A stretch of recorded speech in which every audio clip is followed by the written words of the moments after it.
VBA macro automation learning series में for next loop के concept को एक्सप्लोर कर चुके हैं, उसके कुछ एग्जांपल को भी हमने देखा। आज के सेशन में मैं आप लोगों के सामने उसी फॉर नेक्स्ट लूप का कुछ और एग्जांपल करने की कोशिश कर रहा हूँ जो आपके लाइफ में जरूर वैल्यू ऐड करेगा। तो आगे के वीडियो में फॉर नेक्स्ट लूप का कुछ और एग्जांपल ये रहा आपके सामने। इनिशिएटिव लिया है, क्या हुआ? ब्रह्मांड।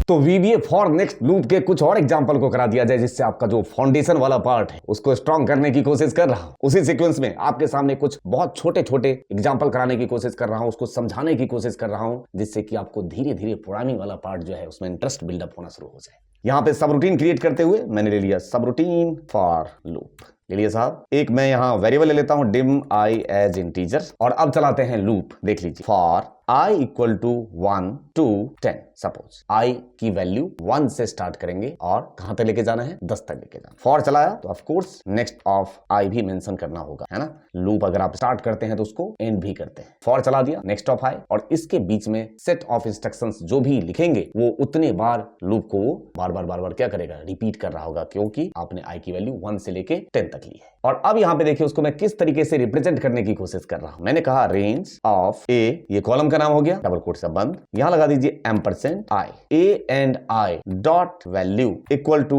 अब आप पूछोगे कि ये क्या करने की कोशिश किया है। तो मैंने कहा A तो कॉलम का नाम हो गया, एंड कंबाइन I की वैल्यू स्टार्टिंग में कितनी है? 1। तो A1 की वैल्यू आप किसे असाइन कर रहे हो? मतलब क्या, आप प्रोग्रामिंग में राइट टू लेफ्ट चलते हैं। दैट मींस आपके पास I में जो भी वैल्यू आएगा पहली बार वो कहां जाकर रख देगा? A एंड I, मतलब क्या? A1। क्यों? क्योंकि I की वैल्यू अभी क्या है? 1। एक बार मैं इसको स्टेप इनटू करके दिखाऊं, आपको बहुत बेहतर तरीके से समझ में आएगा। मैंने कहा F8, प्रोग्राम के अंदर आ गए। नेक्स्ट, अभी I की वैल्यू कितनी है? 1 से शुरुआत 10 तक लेके जाएगा।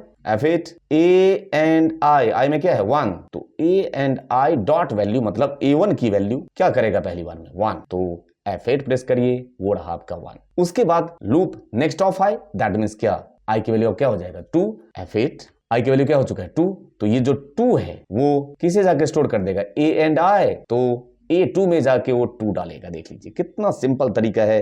अगर आप लूप को अंडरस्टैंड करना चाहते हो, कहां तक लेके जाएगा? 6 7 8 9 10, काम खत्म। अब I की वैल्यू जैसे ही नेक्स्ट करेंगे कितना हो जाएगा साहब? 11। क्या आपका लूप जो है वो 11 बार चलना सही था? आंसर है नो। आपने कंडीशन 1 to 10 पास कर रखा है, तो जैसे ही उसका वैल्यू 11 हुआ कहां पर चला गया? एंड साहब, मतलब क्या, सब रूटीन से ये बाहर आ गया। क्यों? क्योंकि कंडीशन जो है अब फुलफिल नहीं कर रहा है। लूप उतने बार ही चलेगा जितने बार कंडीशन उसको सेटिस्फाई करता जाएगा, मतलब ट्रू होता जाएगा। ये आपके सामने, और आपने अपने प्रोग्राम को रन करके 1 से लेके आउटपुट 10 तक दिखा दिया है। अब आपके सामने एक और प्रोग्राम कराने की कोशिश। मैं इस बार तो वैल्यू 1 to 10 इस तरीके से सीरीज में प्रिंट कर दिया। इस बार मुझे ऐसे नहीं चाहिए, मुझे ये वैल्यू चाहिए तो ऐसे ही, ये मुझे डायगोनल फॉर्म में चाहिए। मतलब 1 यहाँ पे डिस्प्ले हो जाए, और सपोज मैं 1 को ही रिपीट करूं तो 1 यहाँ पे, नेक्स्ट तीसरा 1 यहाँ, फिर यहाँ, फिर यहाँ, इस तरीके से। किस फॉर्म में? डायगोनल फॉर्म में आपके पास ये डेटा आना चाहिए। लॉजिक लगाने की कोशिश अब आपको करनी है। सेम अप्रोच रहेगा, कुछ भी चेंज नहीं होगा। एक यहाँ सब रूटीन फिर से ले लेता हूं। सब रूटीन ले लिया, सब रूटीन फिर से ले लेता हूं dim I एज इंटीजर, और लूप चला दिया फिर से for I equal to 1 to 10। ये भी हमने सेम चलाया। रेंज ले लिया, लूप चला दिया, और यहाँ पे नेक्स्ट से क्लोज कर दिया। और यहाँ पे मैं किस तरीके से इसको रिप्रेजेंट करूं कि ये इस फॉर्म में आ जाए, डायगोनल फॉर्म में। तो मैं रेदर देन रेंज लेने के मैं क्या पास कर रहा हूं? मैंने कहा सेल्स ऑफ कौन? तो cells of I comma I।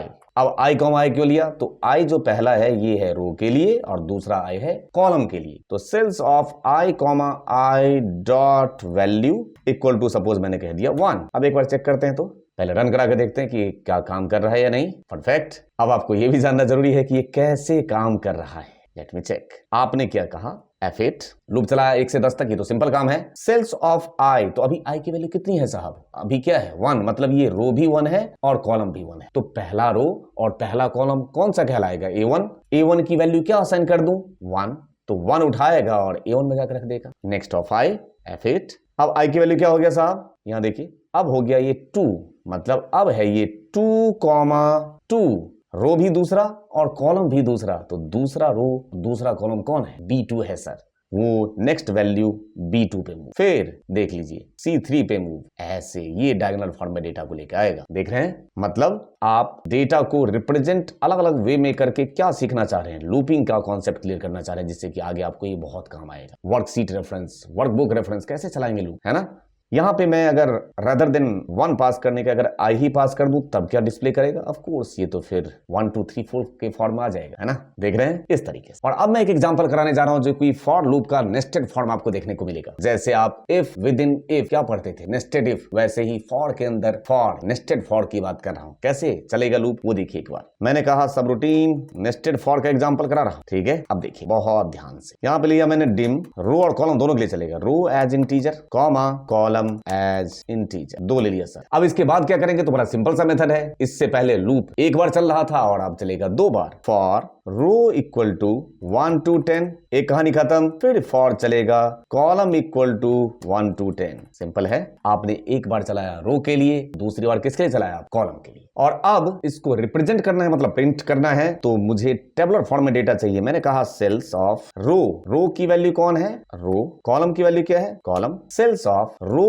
Comma column dot value equal to row into column. और जो फॉर चलाया आपने तो ऑफ कोर्स नेक्स्ट भी तो होगा, यहां पे नेक्स्ट ऑफ पहले होगा कॉलम क्लोज। क्यों, क्योंकि अभी आप किसकी बात कर रहे थे, इनर लूप में कौन है, कॉलम है या रो है, इनर लूप में कॉलम है, तो पहले किसको क्लोज किया जाएगा, कॉलम को। उसके बाद आप कहेंगे नेक्स्ट ऑफ रो भी चलेगा, एक बार कॉलम के लिए और दूसरी बार रो के लिए। हो गया काम। अब इसको एक बार मैं पहले रन करा के दिखाऊं कि ये कैसे आउटपुट आया। एक बार क्लिक किया मैंने रन पे, कैसा रहा, टेबल आपके सामने, लेकिन ये कैसे आया ये ज्यादा जानना इंपॉर्टेंट है। कैसे आया तो आप F8 पे गए, बड़े ध्यान से स्टेप बाय स्टेप खुद डिबग करके देखिएगा। F8 और यहाँ पे रो 1 से 10 चलेगा, कॉलम भी। असल कहानी यहाँ रो की वैल्यू भी कितनी है 1, कॉलम भी 1, डॉट वैल्यू तो 1 1 जा 1, देखिए कहाँ आएगा वहां। फिर नीचे आया next of column, F8, column की वैल्यू 2 हो गया है, रो की वैल्यू 1, कॉलम की वैल्यू 2, तो मतलब पहला रो का दूसरा कॉलम उसके बगल में आएगा, B1 पे अब आएगा वैल्यू। देख रहे हैं, रो 1